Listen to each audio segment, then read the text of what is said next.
All right, well, welcome to the State of Private Equity. I'm Michael Rivera, CEO of the Association for Corporate Growth, Los Angeles. We're joined today by Chris Petrosian, Lincoln International, Randy Moser, Aurora Capital, Jeremy Holland at the Riverside Company, and Dan Krasner, Platinum Equity. We've got a lot of good content to get through today, so Chris, why don't you take it away? Chris, you're on mute. Thank you very much, Michael. I obviously want to thank ACG and my fellow panelists, and special thanks to Jordan Stone, the program chair, for putting this all together. Quick background, I head up Lincoln's Los Angeles office, and I co-head the consumer group. Lincoln is an investment bank. We have 650 professionals across 22 offices in 16 countries. We close 230 transactions a year, and we're consistently ranked in the top 3 for sell size under $500 million. I'll let Randy introduce himself and his firm. Thanks, Chris. I'm Randy Moser. I'm a partner here at Aurora Capital. I lead our industrial technologies practice. I've been at Aurora for 15 years. Just a little background on Aurora. We've been around for 30 years, basically been doing the same thing the entire time. We're a traditional middle market private equity firm, managing about $4 billion in capital. And I'll pass it over to Jeremy. I'm Jeremy Holland, a partner with the Riverside Company. We manage about $11 billion and are global in scope. So that's spread across 9 different fund strategies: control, non-control, debt, equity, foreign, domestic. We're really covering a large swath of the lower middle market. I'm Dan Kressner. I'm a managing director of Platinum Equity. I've been with Platinum for 18 years. I currently head up our $1.5 billion investment fund. We focus on companies between 20 and 50 million of EBITDA. We also have a $10 billion kind of flagship fund at Platinum that really focuses on, I would say, 100 million and up of EBITDA. I think our firm probably has around 25 billion of assets under management, approximately 200 people spread throughout the world. Good to be here. Thanks very much. Great. And thank you to all the participants for joining today. If you have questions, please go ahead and use the Q&A icon, and I'll try to include those with the questions we're asking. But we'll start with Jeremy Holland. Obviously, this past year has been interesting. What learnings have come from the disruption seen since COVID in the last 13 months? I think we really saw the importance of the committed capital model. We are in a fortunate position to be able to support our companies through times of crisis, whereas an entrepreneur in business might not have that quick access to support their businesses. Additionally, personally, I really came to appreciate our investment committee's focus on mission critical, vertically integrated, vertically oriented B2B SaaS businesses. The resiliency of that business model really stood out and showed why they trade at completely different multiples than traditional businesses or transactional businesses. And the other thing I really noticed is how quickly everyone shifted. It's really amazing to see the activity level in essential services across private equity firms, ourselves included, whether it's plumbing or HVAC, and so many of those other essential services have really become a focus area. Never been a better time for baby boomer entrepreneurs looking to beat that tax change and sell than it is right now. There's plenty of capital chasing it. How about you, Dan? What have you seen? Well, it's obviously been interesting for all of us. I think it's been interesting to see kind of how our own portfolio companies have performed, how the market's performed, and probably how we've performed as private equity professionals through this, how we've reacted to it. And I remember when this all hit in mid-March, probably the first thing everybody did on the phone was start worrying about a run on the banks, professionally and personally, right? And everybody was kind of pulling down their revolvers, making sure you had liquidity, cash with your portfolio companies.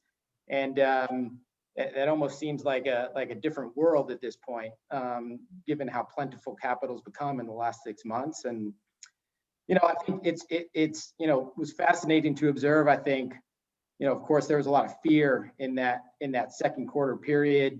All the deals were dying. I remember we've been chasing a deal hard through the first quarter, and we got the call on March 11th that we'd won this deal. We were high-fiving. I remember we were out in the Southeast, we're high-fiving, we won this, we love this company, we won the deal, we just got the call from the banker, and then boom, 24 hours later, it's all gone, right? NBA season's postponed. And it's just been kind of interesting to see how we've all reacted through this last 15 months. How about you, Randy? Yeah, it's interesting. I mean, I would say one of the things we've spent a lot of time focusing on is just talent management internally. I mean, in a business like private equity that is largely an apprenticeship business, I mean, there's no manual, there's no school you can go to learn how to be an investor. How do you onboard and train people and get people culturally aligned and up to speed on how your business operates in a pandemic? I mean, you sort of take for granted how much people learn from just walking around, right? It's sort of, we don't have a book on how to write an IOI or firm materials or anything like that. And so figuring out how to get young people into the system, and what are the training protocols, and what are the right feedback mechanisms to make sure they're getting the right experiences, that if they've got questions, they know who to go to. It's so much easier in an in-person environment in a way that I don't think we fully appreciated. And so really making sure we've got the right touch points and outreach systems for our own people to make sure that people are getting the support they need, because to the point everybody's making here, I mean, it's been busier. It's busier now than it's ever been. And so not only are we asking people to do a lot more than we've ever asked them to do, every incremental unit of work is harder than it was a year ago because of the remote environment, particularly for folks who've only started that way, who've never worked at Aurora or some of these other firms. They've only ever started in a remote world. So I think that was definitely something we put a lot of focus on in the early stages of the pandemic, and hopefully some things that will stick here as we think about sort of best practices around onboarding and talent management and training and things like that. Just building off that, Randy, as you think about this year, uncertainty around the pandemic and political, how are you guys working with your portfolio companies differently in 2021 versus in 2018 or 2019? How are we managing them differently? Yeah, it's a great question. I think, from a talent standpoint, I think we're as maniacally focused on talent as we've ever been. And I think making sure you've got the right people steering the ship is an increasingly important focus for all of us. And I think making sure that we've got the right number of touch points. We'll have management teams that come and present to the Aurora Investment Committee for their budgets, for the strategic reviews, for folks that are behind plan. They get to come in and have that experience and present as to sort of, what's going on and what are we doing to sort of get back to budget and things like that. And making sure that we've got the right processes in place to figure out if there's something that we need to be doing differently. What are some of those things that we should be thinking on, or what are the actions that we can take? And so that's been a big focus for us in 2021. Dan, when we hear about this COVID bump and the COVID hit, when you guys are looking at companies to acquire, how do you take into consideration COVID either for the benefit or detriment of a business? Yeah. Well, my answer tomorrow could be different than my answer yesterday. And we do look at a lot of businesses at Platinum. So you kind of, after looking at businesses in this environment the last 12 months, I've concluded that aside from like using Zoom and wearing masks, everybody's working on their house and working on their cars. And, it's been, look, it's obviously tough. We're all in the business of kind of trying to tell the truth, which of course none of us can do. And it's pretty clear to see what businesses have really been aided. And it's really hard to understand how to underwrite that in the future. And we still don't know, and I can tell you for ourselves, we bought a business that's pretty tied to the theatrical industry in the middle of last year called Deluxe. And, a little bit was a bet on like our movie's going to come back. And honestly, we still really don't know, On the other hand, we bought a t-shirt business that very quickly pivoted into selling masks, and it was very clear how much they were benefited by that. And, is that going to continue into 2022? Well, time will tell, right? So I think, we all struggle with what we can underwrite into the future.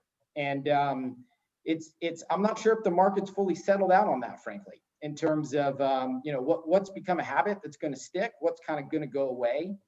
And, it's a challenge for sure, right? So, it's pretty clear when you see it.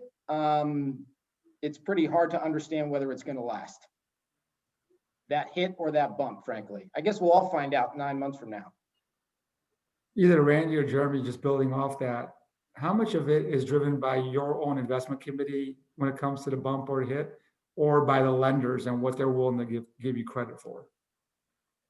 We haven't been very impacted by the debt markets. A lot of the businesses that we're focused on, food ingredients, flavors, fragrances, a lot of these things were attractive enough that actually, in Dan's example, right in the heart of March last year, we had a business that we had a great deal of conviction on, so we just closed it all equity. These are consumable businesses that are going to play through. And sure, there might be some end market mix shift, but we also think it's an investment in our brand. If we put forth an offer that says no financing contingency, we mean it literally. There isn't an asterisk says, except for the case of pandemic. So we thought it was important. We funded, and then our thought was, we knew we were going to do add-ons anyway, so we could always revisit the capital structure later when we, as those add-ons came along. And so now there's 3 of them, and we've worked through that. So it's, for us, debt markets have not been as much of a factor. Certainly on the deal side itself, it's really difficult to even try to take a deal to committee with a straight face when they were $1 million of EBITDA for 5 consecutive years selling e-bikes, and then they went to 9. But and it's not a consumable product. You're only going to buy 1 e-bike, but and they with the straight face, they want you to bid off of the 9. Of course, we're screening those out candidly. We're not even taking them to committee at all. Our team is kind of that front end finder and filter of those opportunities, so that we really focus in on the ones that hit our models well, like B2B SaaS and those high margin consumable businesses. But you've got to pick your spots in private equity. If you try to chase every deal to committee, you're going to lose credibility really quickly. And so you've really got to focus in on those assets you can win and that you can stand up and say, this is one we should work on, and here's why. Yeah, Jeremy, I totally agree with that. I mean, we're definitely in the same boat where we are screening out anything that's had a really significantly positive COVID impact. I think in many ways, when we went into the pandemic, we were wondering, well, hey, what are these COVID adjustments going to look like? And, normalized for, Q2 or Q3 or sort of, whatever the most disrupted period was for these companies. And in many ways, I think we've become more amenable to adding back a poor earnings period than we have been trying to estimate what we think post-COVID demand will be for something that's just had an incredible run-up, where there's some sort of estimation by the team, the management team, the sellers about, well, hey, it went, to your point, it went from 20 million of revenue to 100, and we think normalized is 80. It's like, well, I think for us, we're gonna sit on the sidelines and wait to see a couple of quarters of post-pandemic, earnings sort of roll through here, and that just hasn't been a good recipe for us to spend a lot of time on something like that, because we're just not going to be the most bullish when it comes to things like that. I mean, as we spend a lot of time, one of our portfolio companies, Cold Chain Technologies, is right in the center of helping the pandemic, because we are distributing the vaccines for Moderna and J&J and some of the others. We've got a thermal packaging business that basically is providing all the thermal packaging, because as you guys know, a lot of these vaccines have to be shipped in a temperature sensitive way.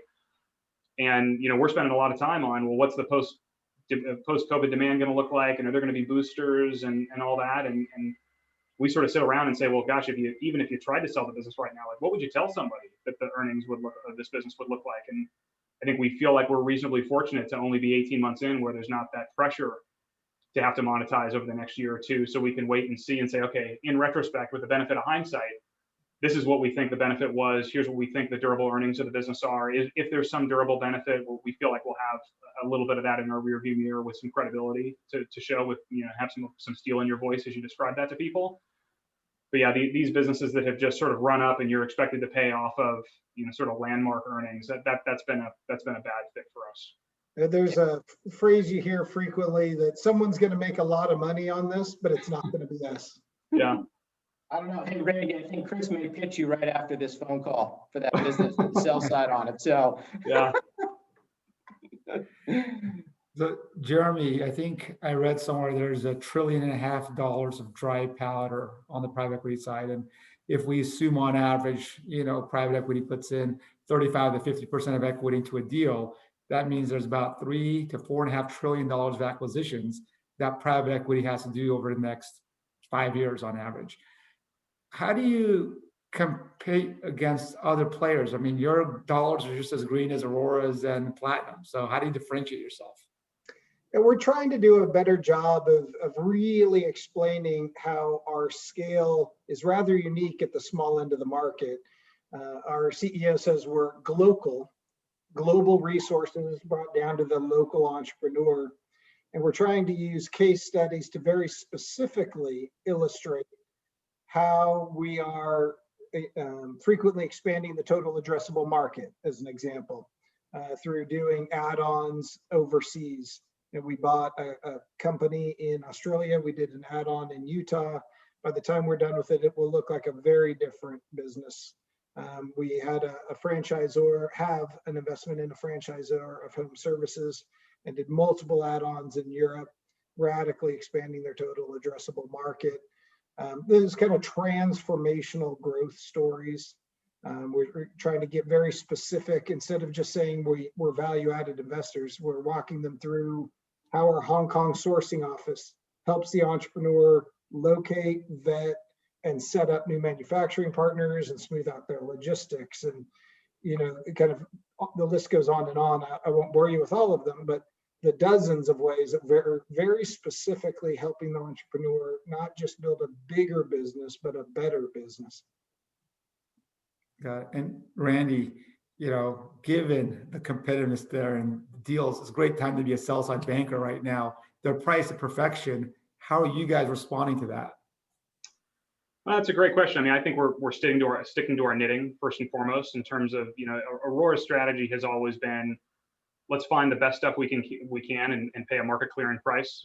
What's the old Buffett adage? It's I'd rather pay a fair price for a great business than a great price for a fair business. And that's a market segmentation question, not a sort of right versus wrong. That's just Aurora's strategy. But for us, I mean, for people that are asking us to pay, you know, multiples that have never really been paid before in the sector, I think we have to have a really crisp view around what we're going to do with the business. And I think even more germane than multiples being higher than they've ever been. I mean, in the 15 years I've been at Aurora, multiples every year are higher than they've ever been. But I think the run up over the last 12 months has been something unlike we've ever seen before, at least for me personally. And you see these businesses that have maintained either that COVID resilience and you combine that with, you know, a little bit of pig in the python with, you know, businesses that would have traded in 2020 that are sort of working to get an ugly quarter out of their LTM here in Q2. And so you see all these deals coming to market here, and you know, over the last quarter, this quarter, you know, over the balance of the year, obviously the outlook's quite good.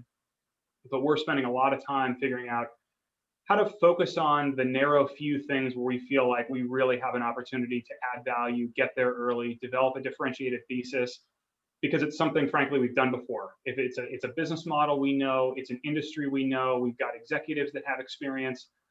And so we say, well, hey, rather than boiling the ocean, let's focus on the narrow few things where we really feel like we can develop a differentiated view, you know, do a market study early, get close to people that we think are relevant that could be potentially good board members. What are the J-curve investments you'd make early on in the space? Either, you know, marketing to get into a new space, salespeople, you know, actually have an outreach program for potential add-on acquisitions, do a study to see, hey, what are some of the adjacencies that might be logical here?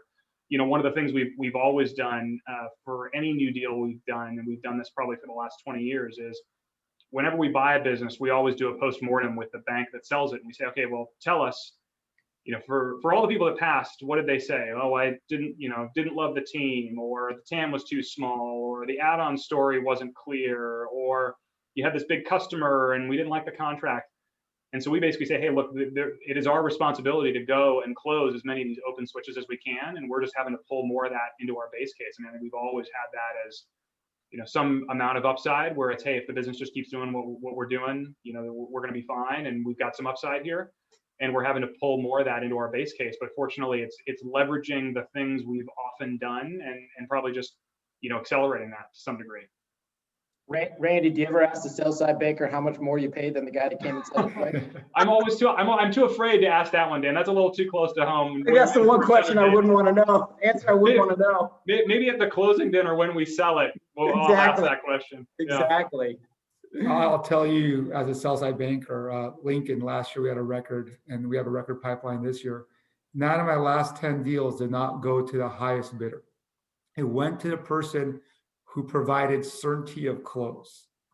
My work is done, QV, here's SPA, my diligence is done, my financing is done, I'm going to close quickly.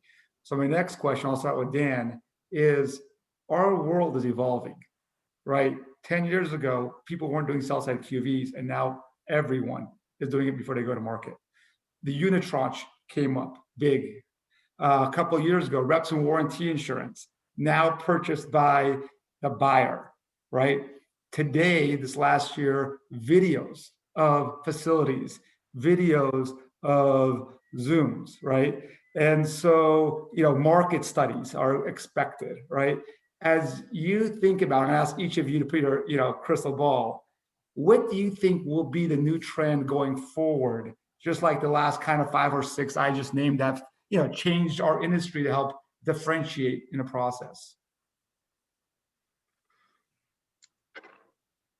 I think, Chris, everything you're articulating, and I'm not sure, time will tell to the extent, how much this extends, but what you're really seeing is the private equity market, which used to be a very illiquid market 20 years ago, is just becoming increasingly more liquid. And not just from a capital perspective, right? But from a process perspective as well. So it's becoming more efficient. Deals are moving more efficiently. There's a higher degree of information. Companies are prepped better for sale. And, to what extent is that going to continue? Honestly, part of what I think is like, why isn't there just a form purchase agreement we can all just sign, right? Like, why are we all spending $1.5 million on legal fees every single deal?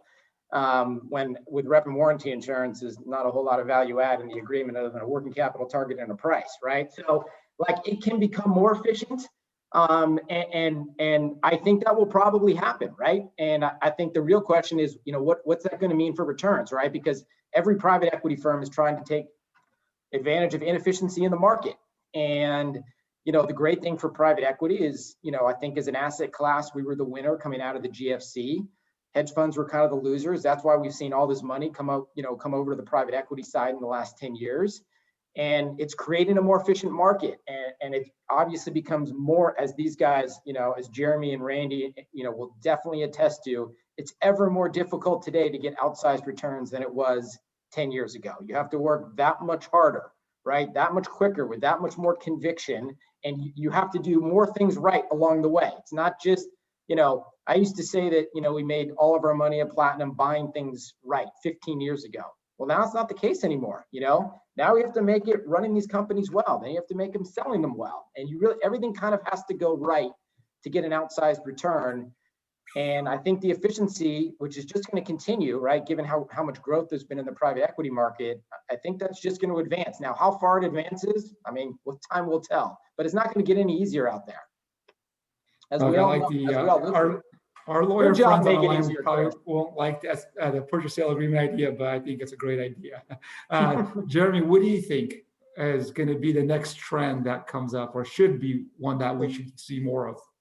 I think it's ESG, and not necessarily only in the ways you think. So certainly this industry is making immediate strides on diversity, equity, and inclusion, but it's much broader than that, even down to just the transparency of and tracking and reporting of the job creation that we do, and all the ways we tangibly make these better businesses.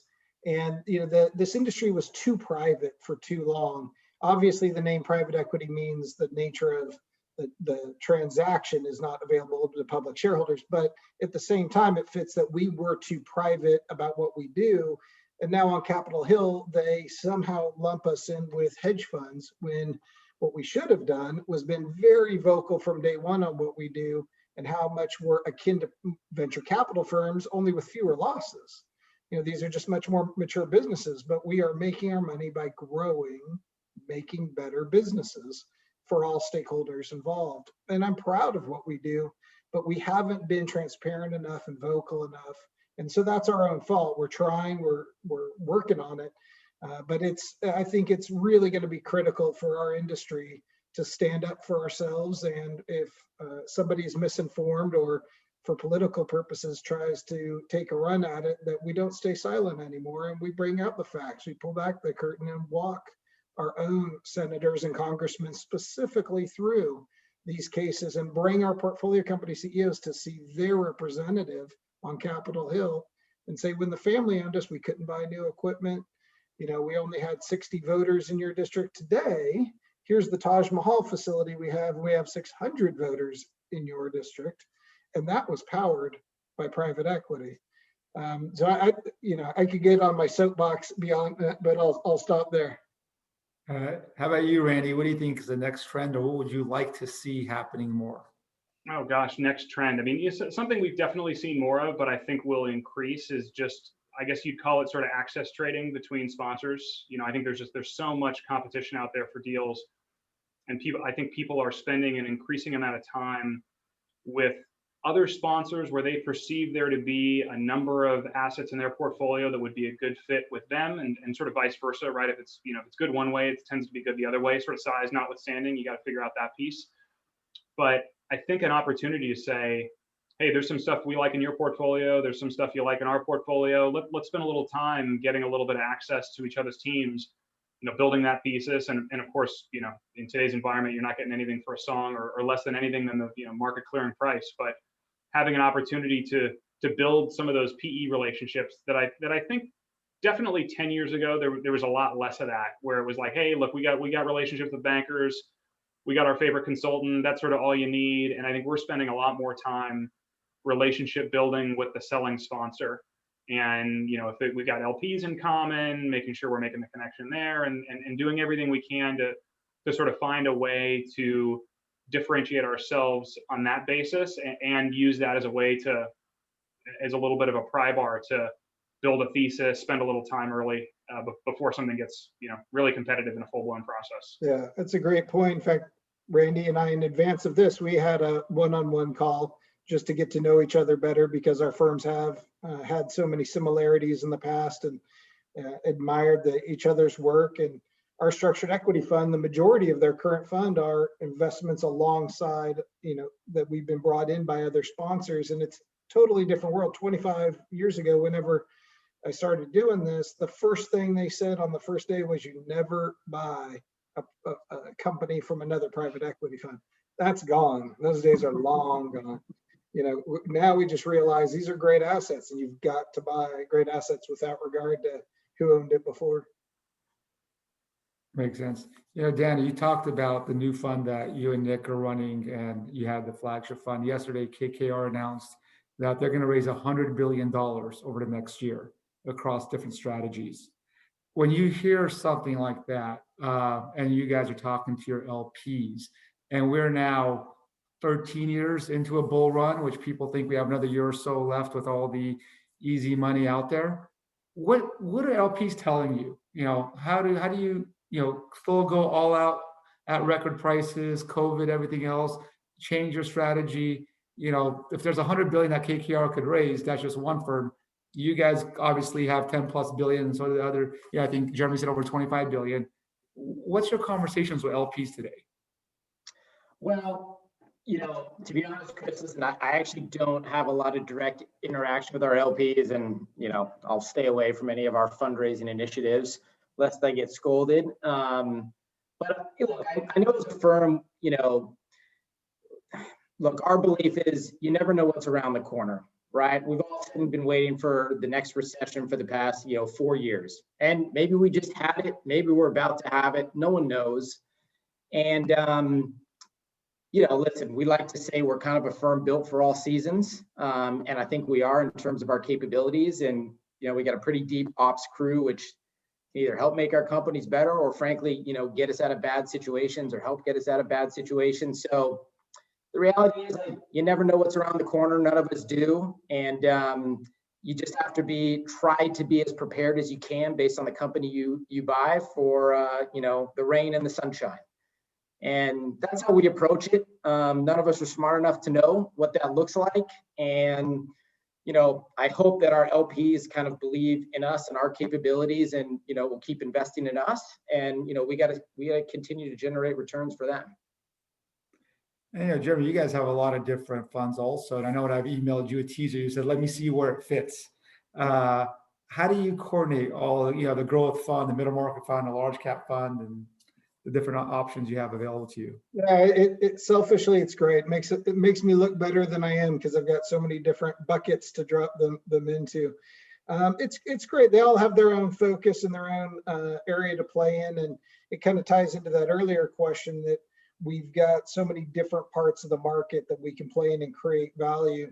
Believe it or not, we have a fund that writes $1 to $5 million checks in companies as small as $3 million of revenue and break even ish. And these can be growth equity, and they could be more like a royalty revenue-based financing, non-dilutive growth capital. So there are a lot of niches left that are still more inefficient. It works pretty well, because we've got clear lines based on size. Add-ons take priority since we already have an obligation to an existing portfolio company. We've got the European fund, the Australian fund. Those are pretty easy. But at the end of the day, we've also been fortunate enough to present 2 proposals on some transactions, and often the investment banker on the other side of the table is confused at first, thinking, how does this work? And I don't view it as a conflict at all. Here's a control offer, here's a non-control offer. You and your client will decide what you want to do. But I'd rather be 2 of 6 offers instead of 1 of 5. So it's been great. It's been a lot of fun as the firm continues to grow and adds arrows to the quiver, as they say. Yeah, Randy, you guys have been focused, at least the 20 years I've been covering you guys, on what you look for in assets. And one of the things you guys do a good job of, I think, is relating with entrepreneurs and stuff. How do you get a proprietary deal in this market, given that everyone wants to run an auction? What are you guys doing and trying to find something that's not a broad process? For us, it's hard with really exceptional companies to get them outside of a formal process. I mean, a really exceptional company where they haven't hired an advisor. I mean, those deals, I wouldn't say they don't exist. I'm sure people, a handful of folks do them, but they don't exist the way they did 10 or 15 years ago. And so for us, it's really about building a relationship with the seller, doing our work early, finding a way to add value, and doing it in a humble way, frankly, and telling people, hey, look, we don't know everything about your business, but we've got some ideas. And if you're interested in developing a partnership mentality with someone who maybe has some experience in the end market or has some experience with this type of business model, that's something we'd love to talk about. It's funny, we were in a management meeting probably 10 years ago now, where I remember one of my partners asked a CEO, what could a private equity firm do to help your business? And he said, admittingly, sort of tongue in cheek, he said, just give me your money and get out of my way. And, in his credit, 3 sponsors had tripled their money with him. And he was sort of like, hey, I know my business. I've made people a lot of money. Just sort of stand back and watch. That tends not to be a great fit for us, because I think we want someone who's humble enough to know that they may know their business really well, but they don't know everything. And by the way, we don't know everything either. And so can you develop that partnership orientation and a shared vision for what the business can become? And that's why we want to spend a lot of time with these teams up front, is to tell them, hey, this is what we think the business can become. This is where we would take the business. What do you think? And if that answer doesn't come out quite right, there's going to be an open question as to whether or not this is the right fit for us. But if it's hey, that's exactly where I want to take this business, you guys are spot on, we've got an aligned vision, generally a lot of the other stuff we can solve. And so it's about developing that shared vision with a founder or with a CEO about what the business can become, and trying to put our shoulder behind them, frankly, over a 4, 5, 6, 7-year partnership to help try to make that a reality, or do that a little bit faster than maybe they could do it on their own. And so that's really where we try to spend time. Yeah, to answer your question, Chris, the proprietary deals come through add-ons. Yeah, absolutely. Exactly. I often tell our investors that we are frequently paying a very full price for a platform, but it's the price of admission to that industry. And then we can do a lot of direct add-ons for much smaller mom and pop businesses that on themselves would trade for, naturally, even if you're paying a full and appropriate price, trade for a much lower multiple, because their size, lack of systems, or maybe the customer concentration, geographically restricted, what have you. But to us is wildly additive, because it opens up that region or what have you, and there's that growth synergy. And so it is common that people will say they don't exist, but they do. Even on the platforms, they occasionally do, but they're often very unusual stories. We repurchased a former portfolio company of ours directly from the firm we sold it to at a much higher price and multiple than we sold it to them for, which feels very strange. But when you take the weirdness out of it and you peel back the layers, we trusted management. We knew exactly what the company needed. And it turned out, long story short, the second hold period was better than the first, because we were all on the same page from day one and were able to hit the ground running. So they exist, but they are certainly not the norm, and take some really unusual circumstances to get one. Chris, this is why we have Jordan Stone. All of our deals are supposed to be proprietary. 100%. Every time I call him with a teaser, I tell him it's proprietary for just him. Exactly. I know the Just for him. tagline said this is not about SPACs, but I have to ask one SPAC question. But I'm going to ask it. It's a twofold question. One, how do you see SPACs when you compete with them? And two, as a seller, what do you think about SPACs? So I open it to any one of you or all of you to answer, but I'd like to hear both, one as a competitor and one as a seller too. As a seller, I'd say it's not necessarily the clean exit that we're typically used to. I think it's an interesting opportunity for someone who, because you're going to have a lot of restricted shares, you could use that as a way to extend your ownership period, and LPs could have an opportunity to get liquidity, but it's not the clean exit that our LPs are typically used to. And so, pros and cons, we've not yet really actively considered selling to a SPAC, but given the amount of money that's been raised, I got to imagine that eventually they'll get past all of this, the VC, space travel, EV, the list goes on and on. Don't forget the Iron Man suits. There've been a bunch of those. Those are awesome. Air taxis. Eventually that's going to trickle down to more traditional businesses. In fact, they haven't got as many headlines, but they've started. There have been a few. It'll be interesting to see how it plays out. But we have not sold anything to one yet, or really even considered it much.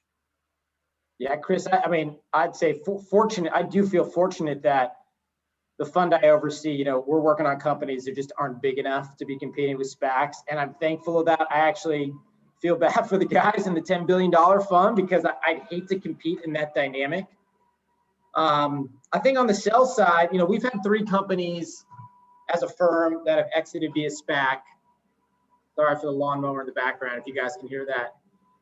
And they've all worked out well. I haven't gone through that personally. I'm curious. I mean, I have a couple companies that I think might be suitable for a SPAC exit over the next 12 months. I'm very curious to see how that dynamic plays out in terms of a multiple that a SPAC's willing to pay relative to, another buyer, and, how the promote is getting negotiated based on the current market environment between the buyer and the seller. So, listen, I mean, I like it because I don't compete with them on the buy side, and it's a great avenue on the sell side. How long it's going to last, it's just like the reverse merger by another name from 8 years ago, which used to have a very negative connotation, and all of a sudden it's got a very positive connotation. We'll see if it lasts. Yeah, I'm with Dan. We're in the same camp. It's not a viable competitor for us on the front end, but certainly something that we could consider when we go to monetize. I think, for us, we haven't taken many companies public for a couple of reasons. I mean, on the one hand, you sort of don't get price certainty until the last day, and so you go through this whole process and spend all this money, and then after you've spent all the money, then they tell you, okay, well here's the number you're going to get. And I think we spent a lot of time around just talking about alignment of incentives, generally speaking, alignment of incentives with our management team members, with our LPs, with people in our ecosystem. And I personally feel like investment banks don't have a great alignment of incentive if you are an occasional IPOer, because the people who are big in that market, right, they're dealing with the Fidelities and the other asset managers who are their everyday customers, and Aurora is a once in a 10-year customer. And so, the price that they tell you that they think they can get, do they actually think they can produce that? Is that something that, in their heart of hearts, are they going to really go to bat for you versus their everyday customer at the end of the day? I mean, I think that's an open question. We spent a lot of time thinking about that, which is probably why we've been reticent to IPO companies. We haven't done one in over 10 years. But I will tell you that I do think it's an interesting opportunity for us on the exit front, but it'll be interesting to see what the SEC says about all these long dated projections. I mean, I've talked to a bunch of bankers on, in the life sciences world and in the industrial technology world, and they're like, oh yeah, we just backed this thing for a $2 billion valuation. They won't have revenue until 2025. You're just like, wow, man, that's amazing. I think it's good on some level that retail investors are getting the opportunity to get in on the ground floor on some of these businesses that previously wouldn't have been IPO'd until they had $100 billion. I mean, they had the penthouse ground floor, because the multiples are paying is definitely not a ground floor rent. That's fair. But, at the same time, let the buyer beware, right? You're going to put a $2 billion valuation on something that won't have revenue for 3 years. You better know what you're doing. So it'll be interesting to see how all this plays out over time. So one of the reasons we're really busy is feels like 2012 again, where owner entrepreneurs are afraid that taxes are going to go up. I think the latest I saw was the capital gains was going to go from 20 to 40% at the ordinary income rate. And California is now talking about potentially raising the top bracket for people above 5 million from 13.3 to 16.8. The biggest thing that I'm afraid of when it comes to my job is when a client's paying 50% plus in taxes, they decide not to sell, right? And it changes the dynamics. How are you guys playing this kind of uncertainty of the potential tax increases either in the state we live in or more nationally? I think we play it up on add-ons all the time.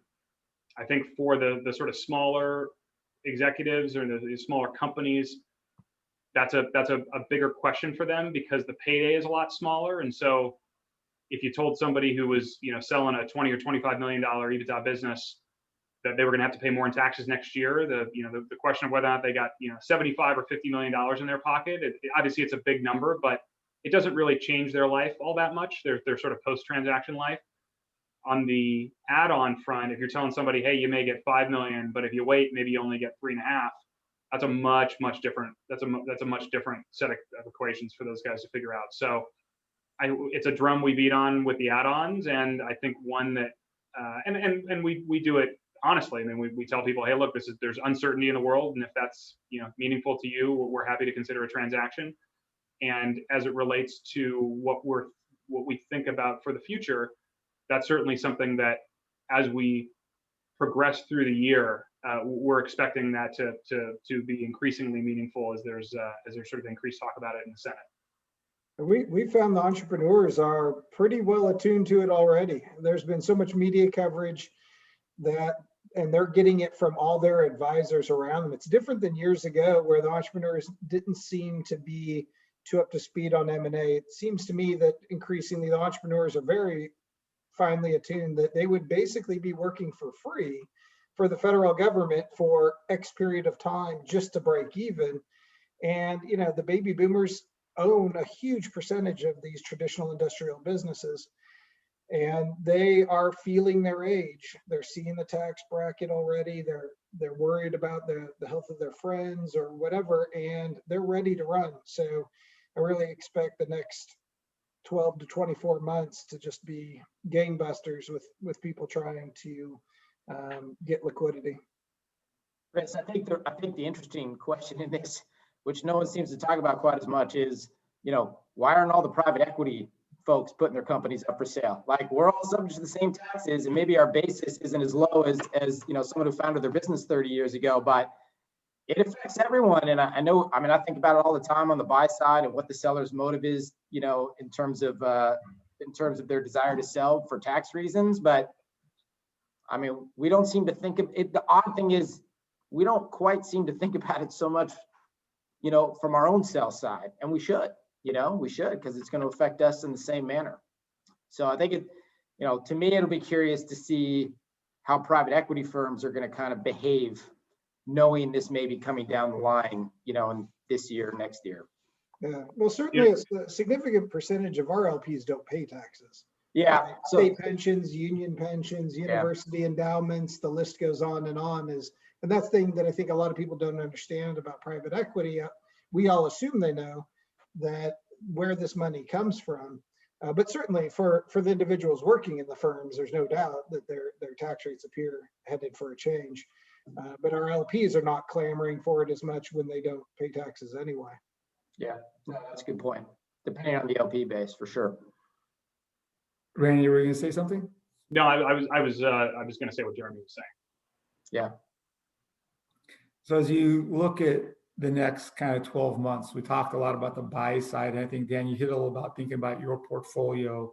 How do you balance record high valuations, cheap money for financing, buyer interest on the strategic and private equity side, and the SPAC side, and the foreign guys, everyone's there, with what's the right time for you to hold it to accomplish what you want? I know you guys like your M&A and O, and if you don't have enough time with O, what do you do? Because you might hold another 2-3 years and then you lose a couple of turns of multiple but you've done your O.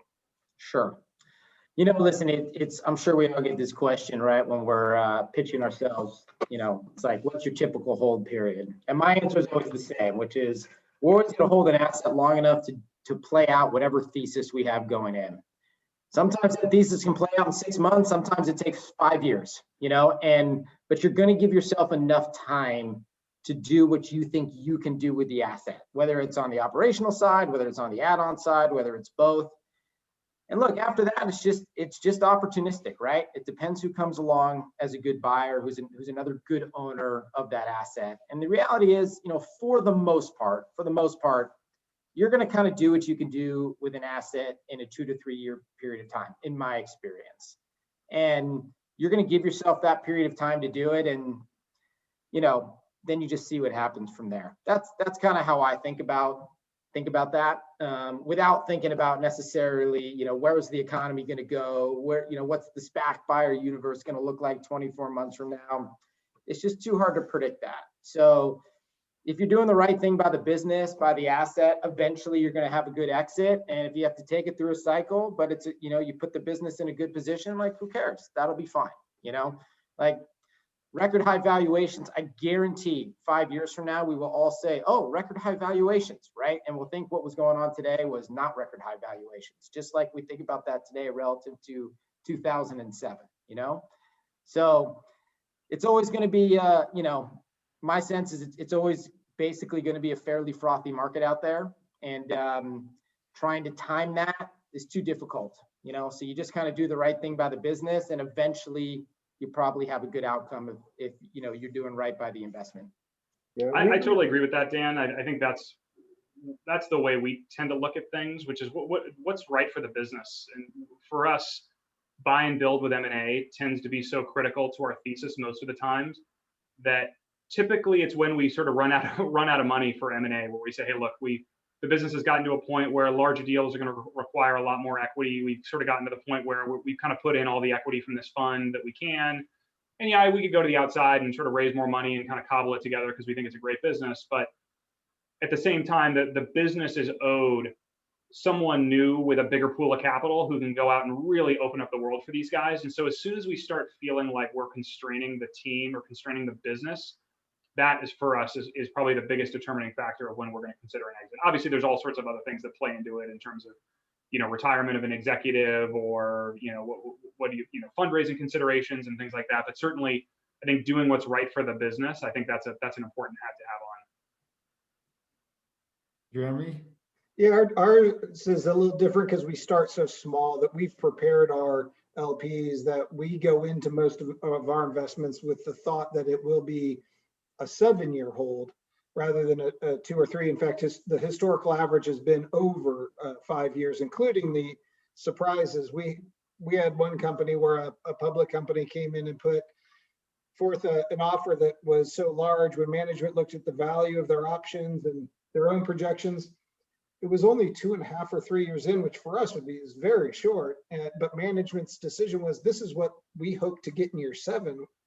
Why would we hold out? If that's what they want to pay, they can have it. So sometimes we get surprised, but it often takes us a lot longer because we're doing that heavy lifting of installing the ERP system, moving them off of QuickBooks, hiring like crazy into the management ranks, building sales teams from the ground up. One of our newer, stronger alpha tools internally is what we call the sales excellence team within the ops team. And they've really been building sales and marketing functions for these entrepreneurial businesses that only had a couple people, the founder and one other person, are making some sales calls, or they're just answering the phone. And these things often take longer. So it's a little bit different perspective from the lower middle market. So the saying that one is a private equity company for sale the day after they buy it is not true? I suppose you always have to listen, I suppose. So we got a question from the audience. Thanks, Tony. It says, in the future, will any of you consider SPACs to take private as the pendulum will swing the other way? I mean, we keep hearing about how much SPACs have raised, but if you look at the data, the historical SPACs, most are trading below their $10 value.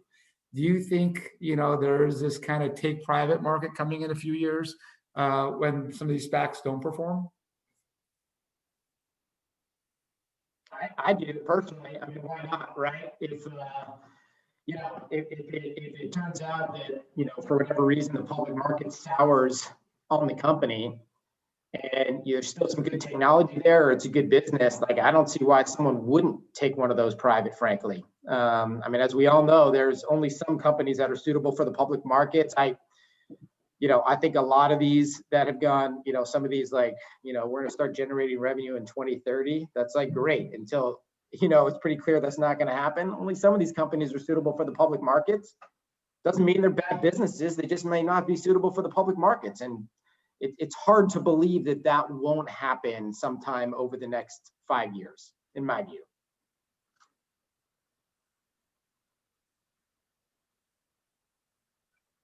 Hey, Chris, you're on mute. Yep, sorry. Another question that came in. If time's allowed, okay, what is your opinion on the secondary markets? So I'm not sure exactly what secondary markets are referred to here, but I'm assuming maybe the LP secondary markets, or are we hearing about private equity guys selling portfolios on a secondary market? What are your thoughts on that in this environment? I haven't spent as much time with it. Yeah, me neither, Chris. I can't really speak to that. Yeah, same, unfortunately. Okay. Question on lending, because I know a lot of private equity firms rely on the debt markets.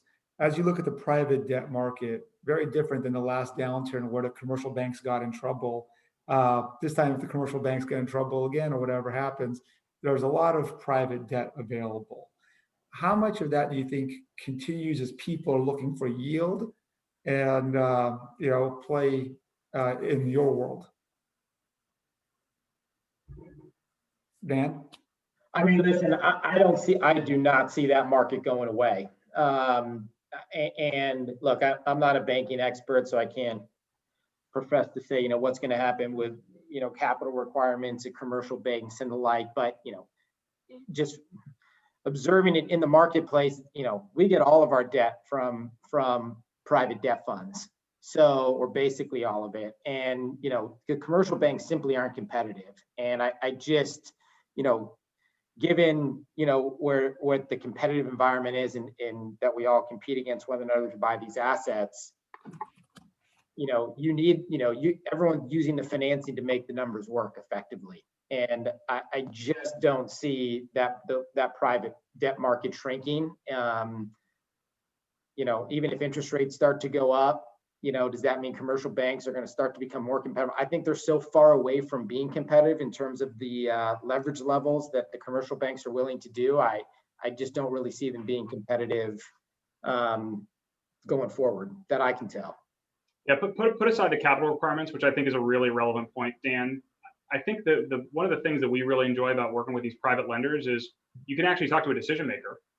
I mean, you think about the number of times that, we were all working with the, sort of traditional commercial lenders in the kind of pre, 08 or 09 timeframe where, you had a coverage person who sort of thought they could get something through committee, and you sort of came back and were like, yeah, this isn't the deal we thought it was, and with the market for deals being as competitive as it is, and people being under as much time pressure as they are, I think that only further works in the advantage of these private lenders. So I think they're really well positioned, and plus the returns they're getting.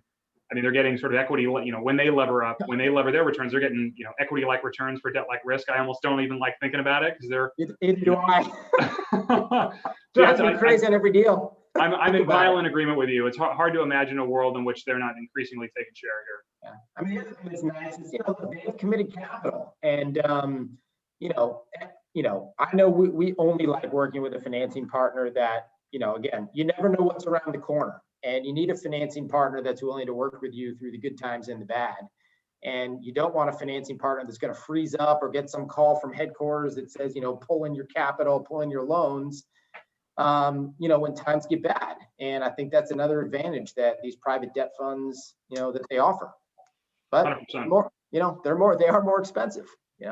They do. I know we're coming up at 5 o'clock. If each of you, I'll start with Jeremy first, could spend 30 seconds on a final thought, a prediction, something about 2021, and then we'll go to Jeremy, then Randy, then Dan, and we'll go back to Michael to close it out. I think I'll go back to saying it's going to be absolutely robust. Perfect market conditions in terms of the tax catalyst, the dry powder that Chris mentioned, the high multiples for exits that we talked about, private equity firms going to exit. Perfect storm, and everyone's just going to have to really get efficient and focus in on those few assets where we can play to win, because we're so deep or have that unique angle. But it's going to be very active, and I know everyone's really eager to take a vacation after being at home, but it's time to run. Randy, last I words? mean, I don't know if I can top that. I couldn't have said it any better, Jeremy. I do think it's going to be really robust through the balance of 21 for all the reasons you mentioned. And we're putting our money where our mouth is. I mean, we're hiring, mid-levels and associates to staff up in anticipation of that. I say in anticipation, we're in it right now. And the question is whether or not it gets even more feverish or stays at this sort of the current level, which is already sort of at record highs. So I couldn't agree with you more. I think that's the easy prognostication here for 2021. All music to my ears. Dan, you want to close us out? Listen, I live my life 1 month at a time, Chris. So I just don't look that far ahead. I don't have any reason to disagree with what these guys said, though. But it's I just kind of keep my head down and take it day to day. What's Yogi Berra say? It's hard to make predictions, especially about the future. So yeah. I totally agree with that. Sounds good, Michael. Thank you very much for having us.